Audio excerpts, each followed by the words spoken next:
Welcome back to Foundations of Understanding the Qur'an. I am absolutely thrilled to dive into this explainer with you today. This is part 5, which is actually the final part of our series. And today, we're going to be tying everything together with 3 final foundations. We'll look at the arrangement of the Qur'an, why the order of surahs is deeply meaningful and definitely not random. Then, we'll explore how to use historical background without letting history override the Qur'an. And finally, how to genuinely benefit from Hadith, Athar, and classical tafsir, all while keeping the Qur'an as the final authority. Okay, so let's just quickly look at our agenda for today. First, we have the Qur'an's deliberate arrangement. Second, the 7 structural groups. Third, how history serves the Qur'an. Fourth, Hadith, author, and scholarship. And finally, your very own method checklist. All right, Section 1, the Qur'an's deliberate arrangement, and why it's not a random compilation. You see, many people read the Qur'an like it's just a collection of completely separate chapters. But the Qur'an is absolutely not a random compilation. It is a highly arranged book, and recognizing this deliberate arrangement is, in itself, a major key to truly understanding it. We actually find explicit proof of this structure in Surah Al-Hijr, where Allah says, "And O Prophet, we have bestowed upon you 7 of the Mathani, and this great Qur'an." Now, this verse isn't just a statement of a grand favor, it also points directly to something structural. It tells us that the Qur'an is arranged in a very specific, patterned way. In this approach, the Qur'an is understood as being divided into 7 major groups. And within each of those groups, the surahs generally appear as pairs. Think of them as complementary pairs. Each pair actually supports and completes the other, kind of the way 2 wings help one bird fly. And each group structurally begins with 1 or more Makkan surahs and then ends with 1 or more Madinan surahs.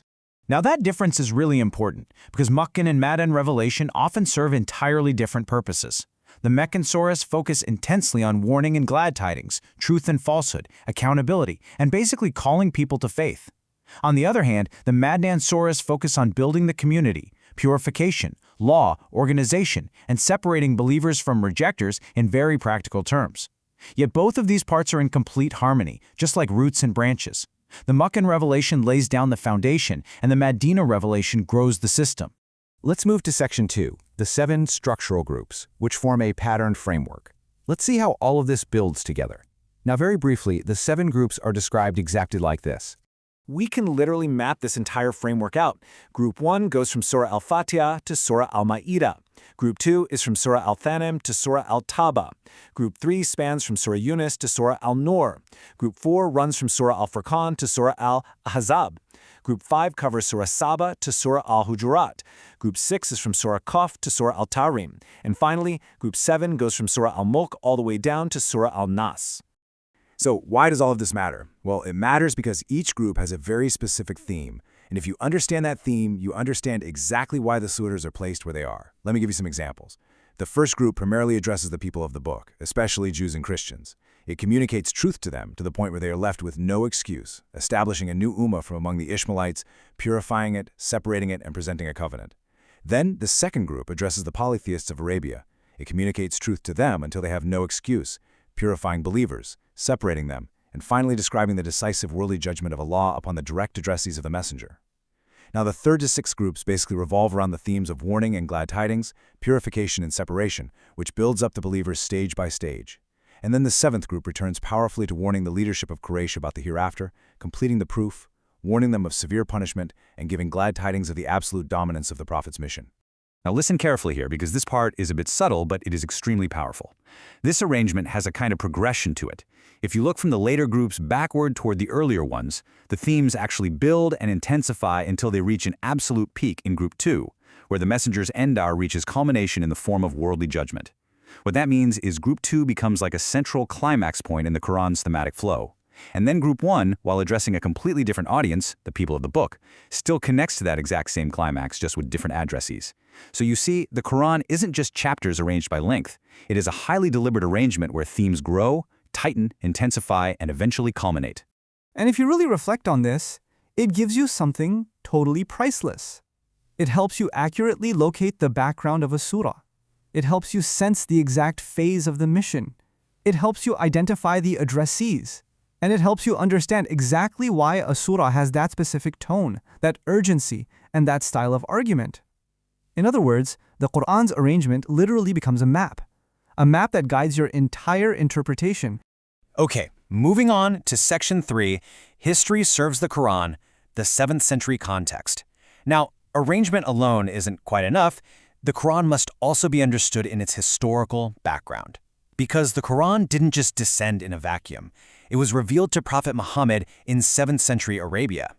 The Qur'an talks about earlier Arab nations, like Ad, Thamud, and the people of Madinan.